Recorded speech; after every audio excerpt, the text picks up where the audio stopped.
We are northbound and down on I-5. I just got my Alpha AX Hoyt bow. So when we get a bow, first thing usually, we take it straight to the bow racks.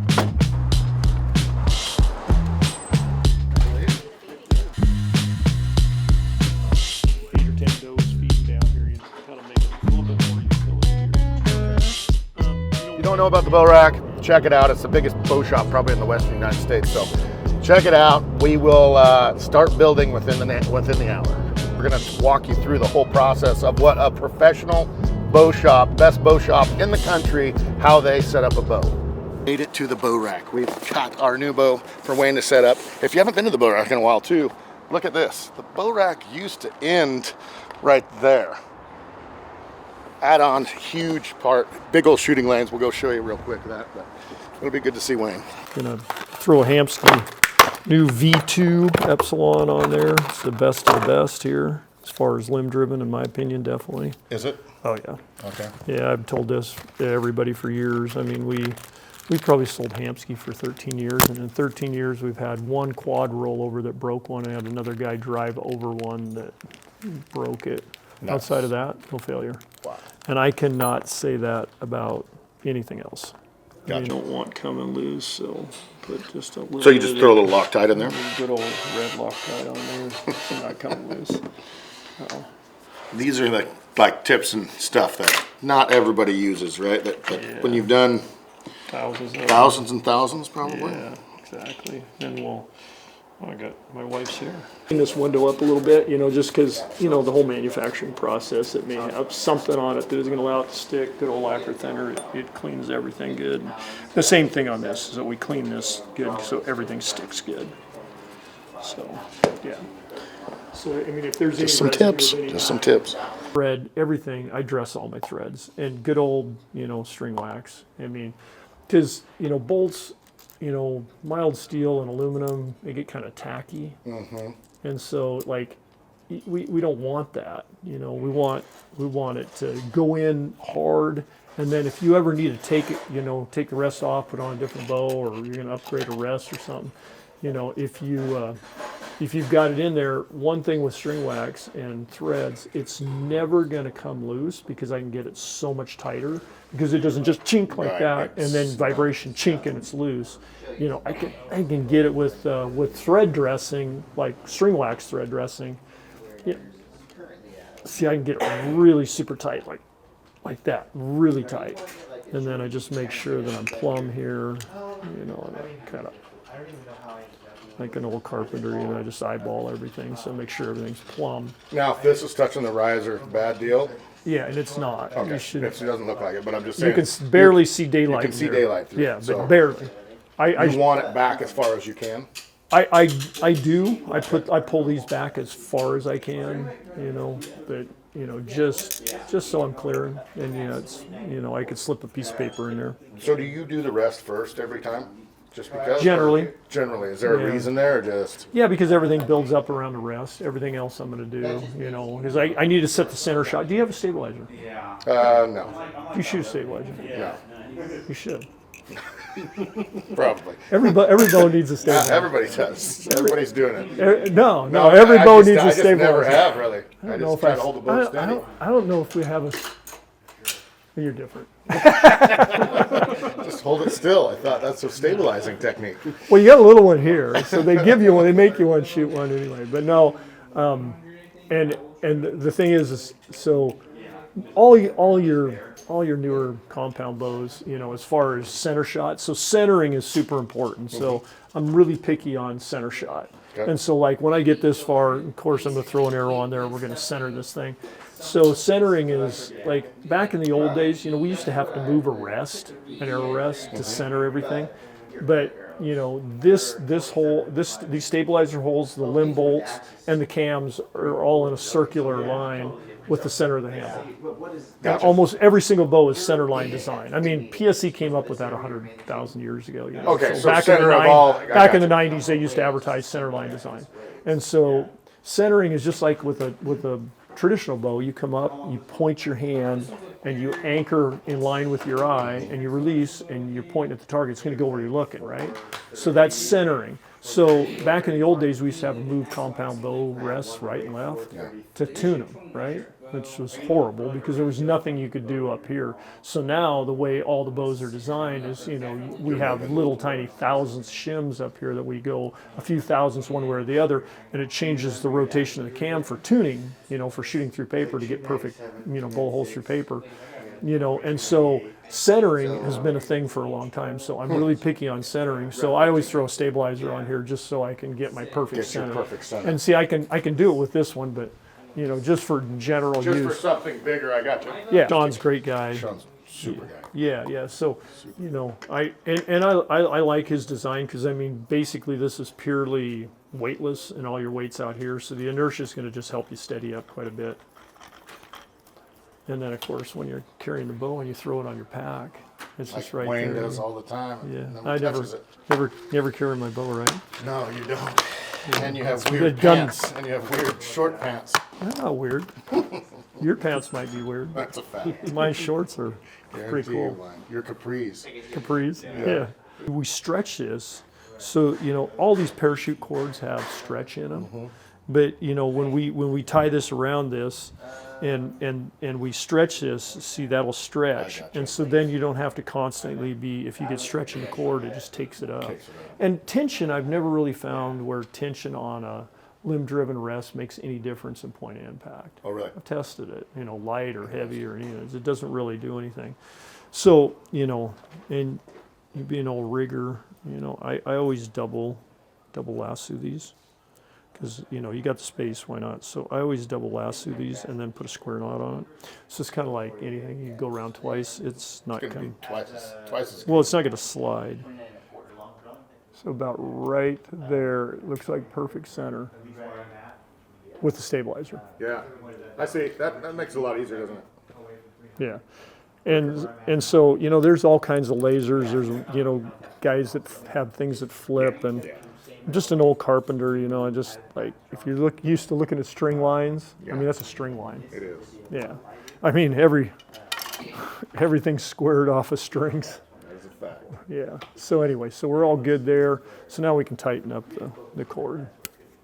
And we're all secure. All my bolts are tight. Oh, and then this is the other. So Hamsky's got kind of a cool deal.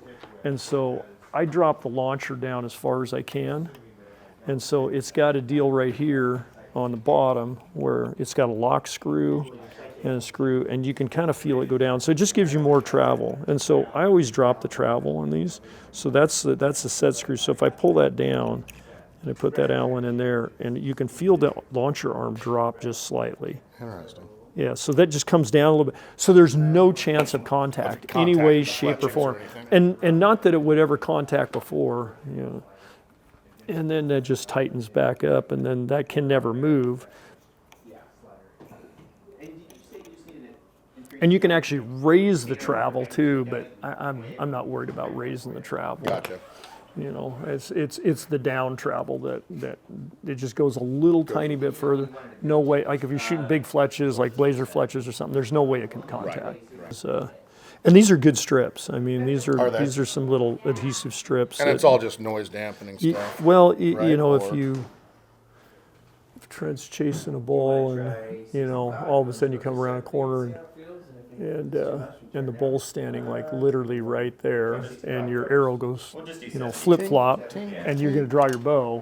See, there's you know, there's no way it won't get in the feed. Well, it doesn't make any noise. See, there's no way, and it's only the front. Some people, you know, a lot of guys that do the whole shelf, and it's unnecessary because it's just a front rim. Because, you know, with the arrows on the string, there's no way it can make any contact when it's on the string, except for just the very front rim. So it just looks a lot cleaner. Hey, that's a good tip. It's just a lot. Clean this up, and we'll throw a loop on there. And what kind of release are you shooting? Are you shooting? I'm shooting that clicker thumb button thing. Oh, okay. So we're going to put a soft loop on here for you. So there's differences in our loops that like if a guy's shooting index, we're going to use this material here. which, you know, gas supplies this, and this stuff is just like a chunk of wire. I mean, it is stiff. really super stiff. And so it holds its shape real well. And we like that for index because, you know, they're tough and then they act as a people liner. And then we have a method that we don't do tie-in nocks. We actually use just the loop and we tie through the loop, you know, for a nock set. Okay. And so it's kind of a unique way we do it. Kind of something that we kind of developed on our own a long time ago. So the stiffer string. So, we're if I do go to a wrist strap, would it? No, you can shoot any of them with the softer. But we have softer material over here, you know, that we use for handhelds. So when you twist, it doesn't twist. It does because this stuff. This is literally like it's light, but it's literally like a chunk of wire, you know. Yeah. And you know it won't collapse. So once you put it on there and it's in a loop, you know, you see it doesn't collapse to where this other stuff will collapse. So you want something that'll collapse. So when you twist and you come in like this, you know, you're not torquing the string sideways every time you release, because we won't get a hole through paper. And then the loop needs to be just a hair longer. Like these, we can actually, you know, with an index style release, we can make these loops, you know, if a guy wants a shorter loop, you know, you can do a shorter loop off the string.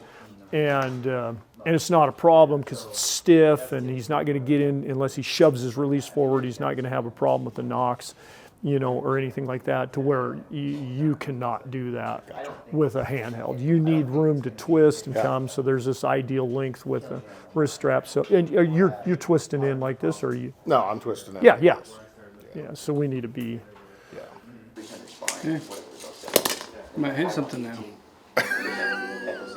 I doubt I will, Chase. You know that. You know that. Just never really gets out of that many opportunities. But you're 20, 40, 40, 50, 60. Clunk.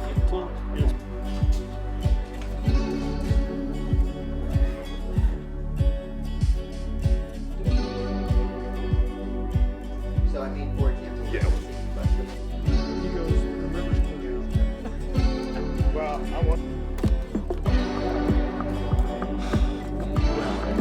Yeah,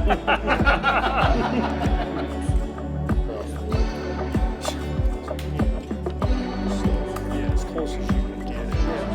Well, I mean, they make, you know, Hoyt, you know, these newer.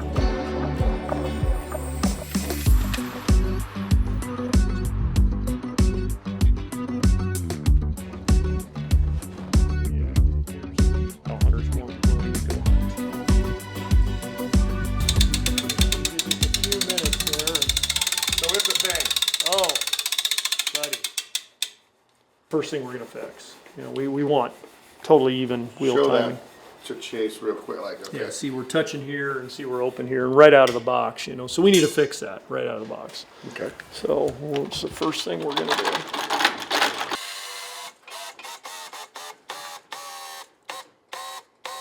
That's what they said. He said it's a pretty place. Oh, it's eye candy. So we're going to go a full turn and a half. We're going to see what that does to us. So just a turn and a half out of the cable. Into the cable. I always go in. Into the cable, yeah. I don't untwist. In our ATA, it's not going to change our ATA hardly at all. I mean, maybe a 16th of an inch at the most, putting this back in. But you always take it up. That way you can afford it. If it. Yeah. 32 and 9/16. 32 and 9? Okay. Yeah, see now we're clicking identical. So see if I come down slow, see they both contact all absolutely perfectly. So just one little adjustment there, but makes a big difference, takes a 1/4 inch out of that wheel timing, makes it perfect, and that's what we want. We want, like, you know, wheel timing is important. It's like 2 gears meshing. Gotcha. And even though these are a binary cam system, but it's still, I think, super important to have that. So now plate or anything. It's just, so right here, so the third axis are these 2 bolts, and it's a hinge, so it hinges this way. So of course, if you're aiming up or downhill, it doesn't matter whether you're aiming at this angle or this angle. That 45-degree angle is the same. Gotcha. You know, so if you're aiming up or down, and this is off. So let's say this is a horseshoe pitch right here. So and it's a hinge, and some sites have actually a pin that goes through that allows it to hinge. But you know, Spot Hogg kind of has just a half moon type, you know, push me pull you type deal, you know, where you loosen this up, tighten them both back up. So it allows this to hinge right and left. So I'm going to level the bow. So if you were level with the bow, this has to match the level and the level of the bow, which, you know, our second, you know, axis is already set. So this sight is level to the bow, but you know, we want this hinge leveled. So that's what we're going to do right now. So we just strap that baby up there and we just level it. So if you were aiming up or downhill, that would be a perfect level. And You're good here. we are off just ever so slightly. So really close. You know, right. Spot Hogg does a good job. I think they've got jigs now. They do a really good job of setting these. So there's not a lot of adjustments. Okay. That and the hooter shooter. Yeah, this is. And having the ability to do this. This is hard. I bet. You know, and these move. These are super touchy. I mean, you don't want to make big. You know, like loosen one and tighten it. These are just like that. It's just like. And then you want to go back to the other one and just retighten it. Yeah, so it's just very slight movements at a time, and then you just want to make sure that these are tight because you never want these kind of loose. So. Right. Now, whether you're aiming downhill or uphill and you level up, it's going to track with your sight. And mover sights are super important for that because when you're dropping that thing up and down a rail. Right. And if either one of these two are off and you're aiming, I mean, you know, 40 yards, I mean. It could be substantial. It could be a substantial miss. I have guys come in and their levels just buried. It's like, oh, and we hear it all the time, you know, like, I'm dead on at 20, but if I get out to distance, especially if I'm shooting a little bit downhill, I'm this far to the right. Right. Or this far to the left, you know, it's like, oh yeah, when you level everything up, dude, it's just tracks. Gotcha. You know, so I think Steve Johnson at Spot Hogg was the first one that the Hogg was one of the first sites that had, it was a fixed pin site that actually had, and we didn't even know what it was. I mean, I came from the days when you could bend a sight. Right. Oh, really? You just bend the bracket? Oh, we had such garbage. I mean, Check It used to have a movable sight, you know, that was a pretty good, I mean, we're talking a long time ago, and but you know, when sights first came out, they were just terrible. Yeah. There's no other way to put it. And now, you know, everything's so good that, you know, literally you can stand on this sight and you're not going to bend it. Back in the day, I mean, bow tipped over, you're like, no!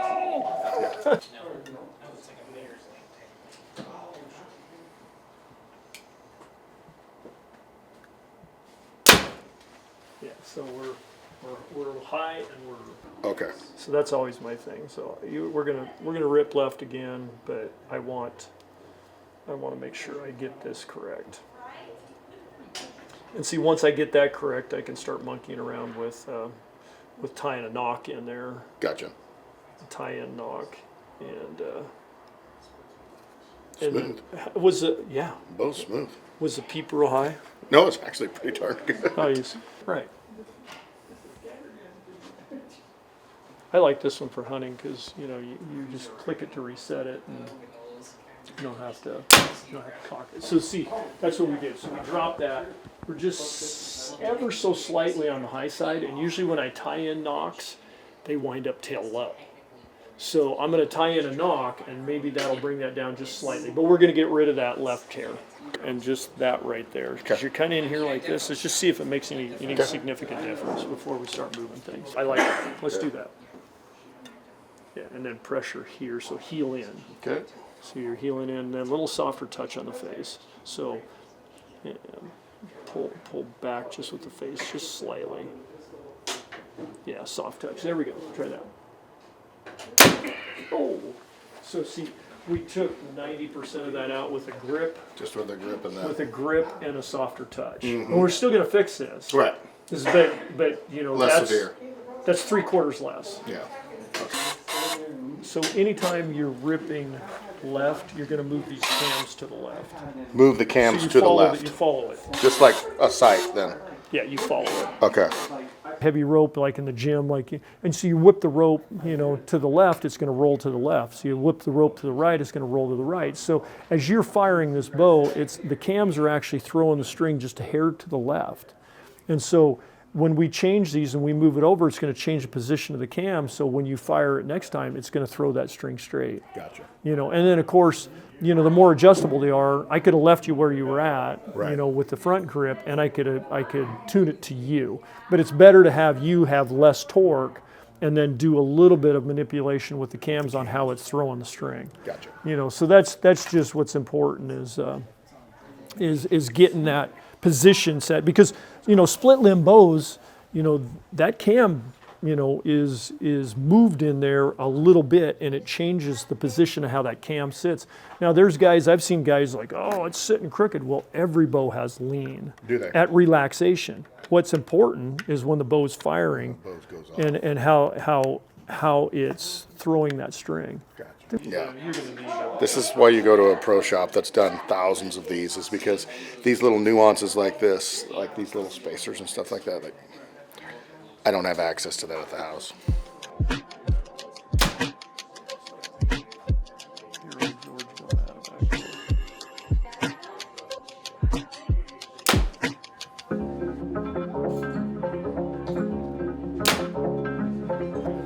Gotcha. That's actually perfect. Oh wow! So we are really close. Let's see where, yeah. We're just high. Just a little high.